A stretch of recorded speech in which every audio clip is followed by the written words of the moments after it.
Good evening. Welcome everybody. I'd like to thank the Business Alliance for the event tonight. I hope it helps to make the rest of you more informed on the 19th. I'm running as a mayoral candidate because I believe our council needs new leadership. It needs to get the balance right when allocating the budget, and it needs to do more to build a better community. I believe I have the skills and determination to take the council towards a better future. My details are up on my website, TALTY.com. Leadership. In 2012, we created a new councillor team and handed the reins to Graham as leader. When teams form, they go through 4 stages. They form, they storm, they norm, and they perform. Councillor Moriarty's outspoken comments on Monday and Tuesday night confirm that our current team is still stuck in the storming phase. Not a good look after 4 years.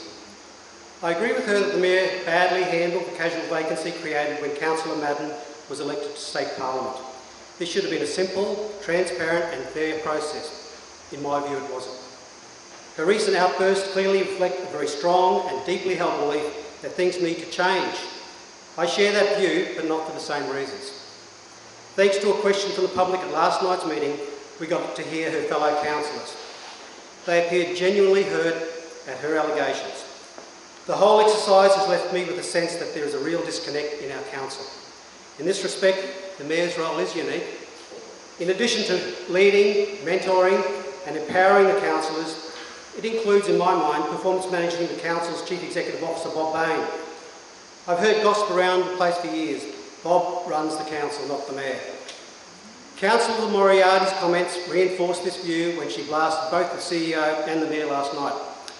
While airing dirty linen in public is never a good look, it again highlighted the problems we face with the current leadership. If anyone is dissatisfied with the CEO, it simply means the Mayor isn't doing his job. He is the accountable officer and the buck does stop with him. Strategic direction.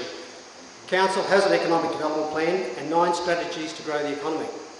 If these strategies were critical to our economic development, why didn't the Mayor make the provision in this year's budget for the estimated $260,000 it needed to implement that plan? We had the funds, we just got the priorities wrong. Having looked at the 9-point plan, however, I personally don't believe it comes close to resolving the issues in this region. For example, SEQ Water has just flushed 80,000 litres down the drain. If it had a transfer pipeline from Wivenhoe to Atkinson's Dam, we could have filled Atkinson's twice over and had water left over. The 80,000 megalitres is a saleable commodity and on current prices worth around $4.4 million to the farmers in the Lockyer Valley. It could have generated $80 million worth of small crops. If we build a transfer pipeline as an extension to the one supplying the Green Mountain Abattoir at Kaminya, it would help reduce that firm's operating costs and it'd make it more profitable.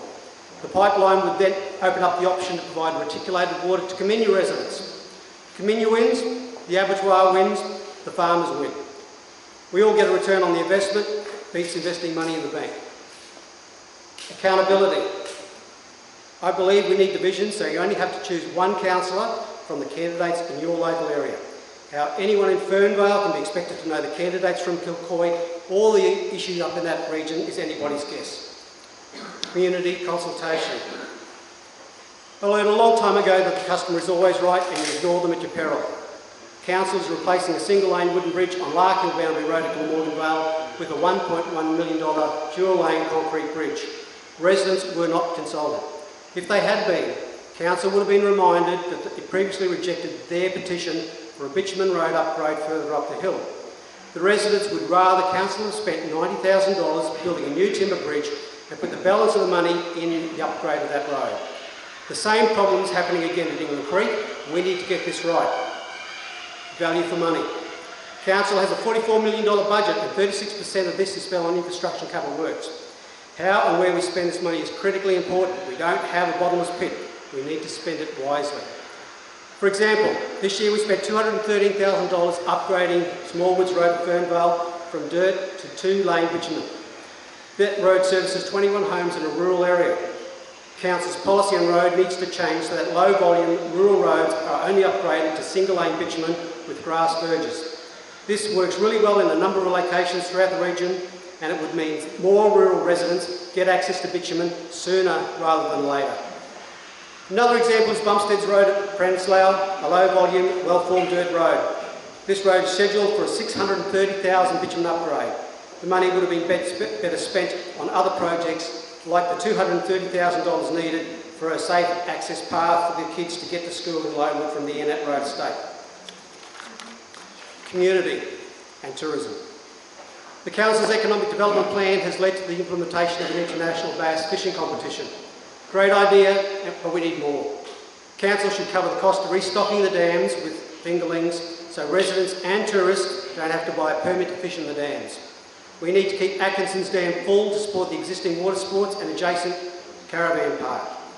We need to improve access and facilities to key areas of natural beauty around the regions. This will entice tourists, campers and day trippers to stay longer and hopefully come back as long-term residents. Savages Crossing is a prime example. It can also be linked by cycle and horse riding paths to our campcraft grounds here and to the town centre and the Brisbane Valley Rail Trail. If we get this right, our visitors will become our tourism ambassadors and sell our product. Lifestyle. While the improvements to attract tourists will also improve our lifestyle, we need to do more. Council needs to address basic infrastructure. We need bus shelves for commuters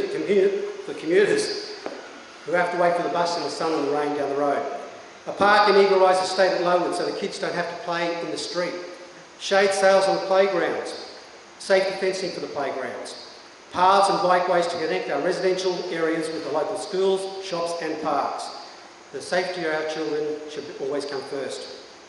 We also need to provide a safe pedestrian crossing opposite Woolies. The current situation is dangerous. Social needs. We currently have Green Army groups come in and help with environmental projects in the area. I'd like to extend this approach to residents with unpaid fines so they have the opportunity to work off their debt through beautification projects. This could grow to include work for the dole recipients. Their contribution would be greatly appreciated. One local commentator said recently in the Somerset newspaper, we have low rates and reasonably good services. On the whole, that's all important. All the majority of Somerset residents are about. You might be right, but I hope for our kids' sake and our future that near enough isn't good enough. I want more. I hope you do too. Please vote for me on the 19th. Thank you.